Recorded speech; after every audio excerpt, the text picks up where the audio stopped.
से उस वक्त ये नहीं कहा जा सकता था कि कोर्ट का ये ऑर्डर है और जिसके मुताबिक ये काम होना है। हम आपको यकीन दिलाते हैं कि कसम खुदाए वहदहुल्ला शरीफ की कि अगर ये उलमा अगर सामने खड़े हो जाते और ये कहते कि कोर्ट का ये ऑर्डर है और इसके खिलाफ कुछ नहीं होगा।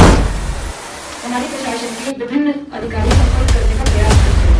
हम अब मैंने कहा था पहले मौलाना साहब बीच में कॉल्स दिखा देंगे अगर आप एविडेंस मांगेंगे। एक्स पर ट्रेंड हुआ अरेस्ट वंदना सिंह। नैनीताल की डीएम के खिलाफ सोशल मीडिया पर एकजुट हुए लोग। उत्तराखंड के हल्द्वानी बनभूलपुरा में अवैध अतिक्रमण के खिलाफ कार्रवाई करने के मामले में अब नैनीताल की डीएम वंदना सिंह सोशल मीडिया एक्स पर ट्रेंड हो रही हैं। उन्हें सोशल मीडिया साइट एक्स पर ट्रेंड कराया जा रहा है। लोग उनके खिलाफ तरह तरह के ट्वीट कर रहे हैं, लेकिन उन सब ट्वीट में एक बात सामान्य है और वो है अरेस्ट वंदना सिंह। नैनीताल की डीएम के खिलाफ इस वक्त #अरेस्ट वंदना सिंह जबरदस्त तरीके से ट्रेंड कराया जा रहा है और साथ ही उन्हें ट्रोल किया जा रहा है। लोग उन्हें संघी विचारधारा का बता रहे हैं। खास बात यह है कि सोशल मीडिया पर ट्रेंड कराने वालों को देखें तो इनमें मुस्लिमों के साथ साथ हिंदू भी नजर आ रहे हैं। वहीं दिल्ली प्रेस क्लब में वंदना सिंह के खिलाफ प्रेस कॉन्फ्रेंस भी की गई। बता दें कि हल्द्वानी बनभूलपुरा में हटाए गए अतिक्रमण के खिलाफ हिंसा भड़क गई थी। इस हिंसा में कई लोग मारे गए और बहुत से लोग गंभीर रूप से घायल भी हुए। दरअसल आईएएस वंदना सिंह हल्द्वानी बनभूलपुरा मामले में सख्त रुख की वजह से चर्चा में आई। लोगों का आरोप है कि वंदना सिंह ने पहाड़ का माहौल खराब किया, लोगों को उकसाने का काम किया, जिस वजह से क्षेत्र में दंगे हुए। इस खबर पर आपका क्या विचार है, हमें कमेंट कर जरूर बताएं।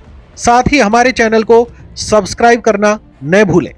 धन्यवाद। ये नहीं कहा जा सकता था कि कोर्ट का ये ऑर्डर है और जिसके मुताबिक ये काम होना है। हम आपको यकीन दिलाते हैं कि कसम खुदाए वहदहुल्ला शरीफ की कि अगर ये उलमा अगर सामने खड़े हो जाते और ये कहते कि कोर्ट का ये ऑर्डर है और इसके खिलाफ कुछ नहीं होगा, कोई एक जरा सा कदम आगे नहीं बढ़ाएगा, तो हम आपको यकीन दिलाते हैं कि जैसे हमने सीए के कानून के ताल्लुक से जब उस वक्त 50,000 की आबादी को एक आवाज में रोक दिया था तो इन उलमा के अंदर ये दम था कि अल्लाह के फजल एहसान से और आपके सहयोग से ये उलमा उस पब्लिक को रोक सकते थे और ये इतना बड़ा हंगामा जो पूरे हिंदुस्तान में और दूसरी जगहों पर हमारी बदनामी हुई, हम इससे बिल्कुल बच सकते थे। आपको 4:30 से लेकर लगभग 8-9 बजे तक इवन मॉर्निंग तक हमारे प्रशासन के विभिन्न अधिकारी संपर्क करने का प्रयास करते रहे।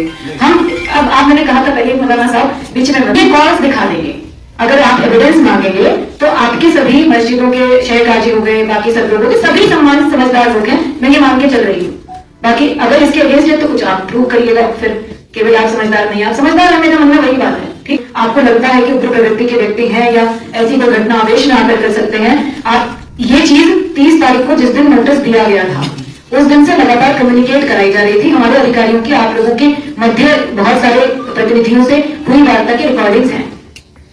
तो ये कहा गया था कि ये छोटी सी चीज है, हम किसी का घर नहीं बर्बाद करना चाह रहे, हम ना किसी का जो है घर पर कोई किसी प्रकार का कोई डिमोलिशन कर रहे हैं, ना किसी व्यक्ति को हम नुकसान पहुंचाने की कोशिश कर रहे हैं। ये अब्दुल मलिक ने प्रशासन के साथ बहुत सारे फ्रॉड किए हैं या अन्य जो भी अब्दुल मलिक के अलावा जो 2-3 व्यक्ति हैं जो अब्दुल मलिक के जो मलिक का बगीचा नाम से जगह जानी जाती है, वहां घटनाएं सामने आ रही है कि स्टाम्प पेपर पर 50-50 रुपए के गरीब लोगों को जमीनें बेच रहे हैं, उनका पैसा ठग रहे हैं, पैसा कमा रहे हैं। खोलिए, आप 3 तारीख को कमिटमेंट करके जाते हैं कि सील लगा दीजिए, हमें स्वीकार है सभी सम्मानित व्यक्ति।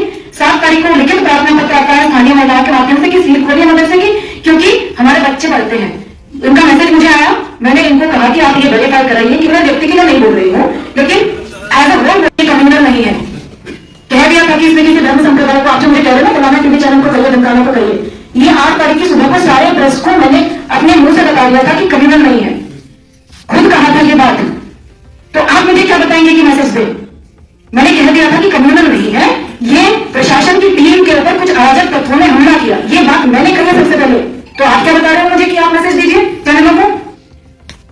तो भाई मैं आपका सम्मान करती हूँ और सम्मान पूर्वक ही बात कह रही हूँ कि जिम्मेदारी जब समझनी चाहिए, जब उसका समय होता है समझने का, जब सेंसिटिव समय होता है प्रशासन का साथ देने का, तो फोन नहीं स्विच ऑफ करने चाहिए। उस वक्त जिम्मेदारी समझनी चाहिए थी और आप में से बहुत सारे लोगों ने वो जिम्मेदारी समझी। इसीलिए अगले दिन की प्रेस कॉन्फ्रेंस में मैंने सबको कहा कि वहां बहुत सारे मासूम लोग रहते हैं, हुंडी और पेट्रोल भरा हुआ रखा होगा उसके उसमें। आज भी किसी के घर में तमंचों के सारे थोड़े पकड़े गए हैं जिन्हें बाहर निकले थे। तो वो आप लोग खुद ही नहीं करवा दीजिए बाहर। ये मेरी अपील है, हमको जाना ही नहीं पड़ेगा अंदर। जो आप बात कहते हैं कि दरवाजा तोड़ के जा रहे हैं पुलिस, हमें जाना ही नहीं पड़ेगा। हमको शौक है क्या आपके घर के अंदर घुसने का? आप खुद ही सहयोग करिए, बाहर निकलवाइए उस चीज को।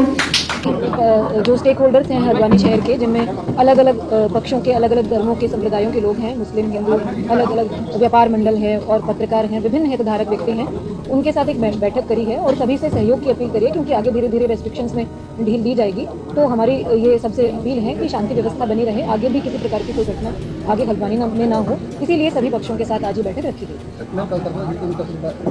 अभी स्थिति को असेस करेंगे, क्योंकि अभी बाकी जगह पर तो खोल दिया गया है, सिर्फ बनबुलपुरा क्षेत्र में लगा है।